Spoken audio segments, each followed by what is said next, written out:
Doctor ortho, अब दर्द भी घुटने टेकेगा। नमस्कार, मैं रवि सिंह। स्वागत है आपका चैनल पर न्यूज हरियाणा, पंजाब और हिमाचल में। हरियाणा के मानेसर नगर निगम में सीनियर डिप्टी मेयर और डिप्टी मेयर के पद को लेकर इन दिनों जबरदस्त सियासी घमासान मचा हुआ है। इस जंग की खास बात यह है कि ये सीधे तौर पर दो बड़े राजनीतिक चेहरों, केंद्रीय मंत्री और गुरुग्राम से सांसद राव इंद्रजीत सिंह और हरियाणा सरकार के कैबिनेट मंत्री राव नरबीर सिंह के बीच चल रही है। इसे राव वर्सेज राव की टक्कर कहा जा रहा है, जिसमें दोनों नेता एक ही पार्टी बीजेपी के हैं, लेकिन भीतर ही भीतर उनके बीच गहरी खाई बन चुकी है। इस टकराव का असर सिर्फ पार्टी तक सीमित नहीं, बल्कि पूरा मानेसर नगर निगम इसका मैदान बना हुआ है। बीजेपी ने सीनियर डिप्टी मेयर और डिप्टी मेयर के पदों के लिए अपने उम्मीदवार तय कर लिए हैं और अब पार्टी की रणनीति है कि इन पदों पर केवल अपने खास लोगों को बैठाया जाए। लेकिन चुनाव बीजेपी के लिए सिर्फ एक राजनीतिक औपचारिकता नहीं, बल्कि एक ऐसा मोर्चा बन गया है जिसके जरिए राव इंद्रजीत को झटका देने की पूरी कोशिश की जा रही है। बताया जा रहा है कि बीजेपी के एक रणनीतिकार ने 12 पार्षदों को गुपचुप तरीके से अंडरग्राउंड कर दिया है ताकि ये पार्षद राव इंद्रजीत के खेमे के संपर्क में न आ सकें। रुकावट के लिए खेद है। जियो के साथ करें 349 रुपए में धमाकेदार शुरुआत। 28 दिनों तक रोज मिलेगा 2 GB डाटा 50 दिनों के लिए। जियो एयर फाइबर का ट्रायल फ्री।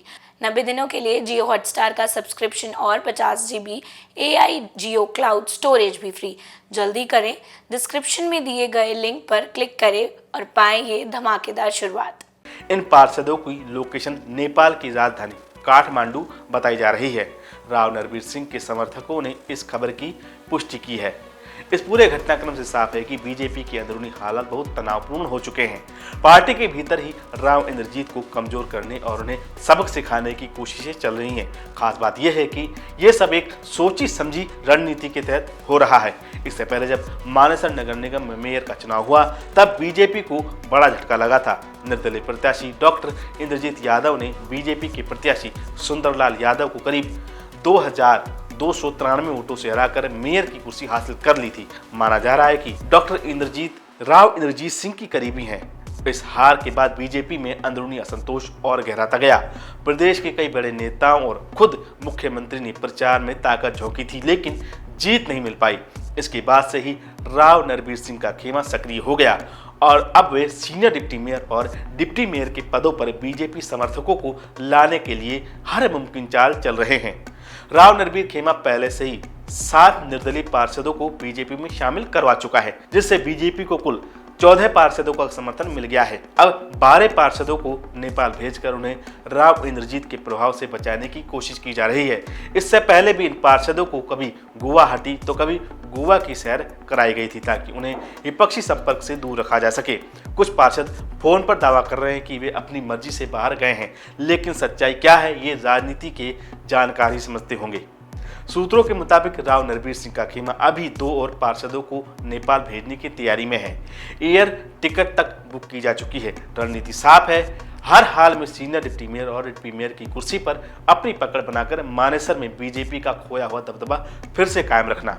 यह भी कहा जा रहा है कि सियासी घमासान की जड़ में कहीं ना कहीं राव इंद्रजीत की बढ़ती लोकप्रियता और उनके मजबूत जनाधार को कमजोर करना भी शामिल है। हालांकि राव इंद्रजीत को कम आंकना आसान नहीं है। अहिरवाल क्षेत्र में उनकी पैठ और मानेसर नगर निगम की अधिकतर बड़े गांव में उन्हें भारी समर्थन प्राप्त है। उनकी मजबूत पकड़ को देखते हुए राव नरबीर का खेमा किसी भी कीमत पर कोई ढील देने की तैयारी में नहीं है। इसी बीच निर्दलीय मेयर डॉक्टर इंद्रजीत यादव ने भी राव नरबीर पर गंभीर आरोप लगाए थे। उन्होंने कहा था कि उनके पति और परिवार वालों को परेशान किया जा रहा है और झूठे केसों में फंसाया जा रहा है। ये बयान सियासी टकराव को और भी तीखा बना देता है। अब देखना यह होगा कि बीजेपी के भीतर चल रही फूट मानेसर की राजनीति को किस दिशा में ले जाती है। क्या राव नरबीर की रणनीति सफल होगी या राव इंद्रजीत एक बार फिर अपनी पकड़ साबित कर बीजेपी को अपनी ताकत दिखा पाएंगे। जो भी हो, मानेसर में सत्ता का समीकरण बहुत तेजी से बदल रहा है और इसकी गूंज चंडीगढ़ और दिल्ली तक सुनाई देने लगी है। डॉक्टर ऑर्थो, अब दर्द भी घुटने टेकेगा।